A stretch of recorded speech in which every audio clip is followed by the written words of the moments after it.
Do you know which song was hailed as a pocket symphony and changed pop forever? From the Barcelona Rock Museum, here's the story. We're talking about Good Vibration by the Beach Boys, both the culmination and the breaking point of Brian Wilson's creative duel with the Beatles.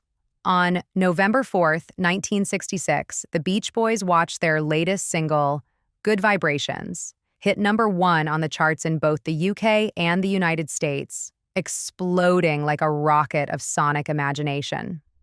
Brian Wilson conceived it as a pocket symphony, and that's exactly how it was marketed. A series of modulated musical episodes, fleeting, intricate, and stitched together, featuring a theremin in the service of pop, impossible harmonies, and an ambition that pushed studio craft far beyond the summer hit formula. This track was the final link in Wilson's creative tug-of-war with the Beatles. Rubber Soul had blown Brian's mind, pushing him to create Pet Sounds with LA's finest session musicians, the Wrecking Crew, while the rest of the Beach Boys toured relentlessly. They did, of course, make it back in time to record the vocals. Paul McCartney picked up the gauntlet, and with the Beatles now done with touring, the band spent months shaping the magnificent Sgt. Pepper's. Naturally, Brian Wilson was stunned, and he set out to record Good Vibrations, a process that became legendary.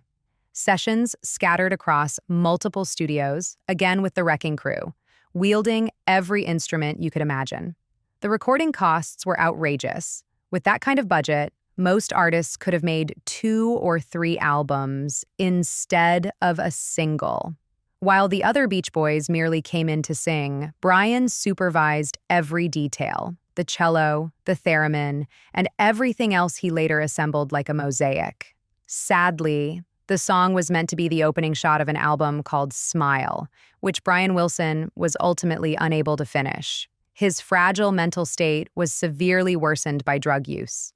What he did leave behind, however, was one of the towering achievements in the history of pop, a true masterpiece. And today, when you hear that floating chorus, you're not just hearing the California summer, you're hearing one of the milestones that transformed rock pop into studio art. A 3-minute track that has spent decades proving that simplicity can contain an entire universe.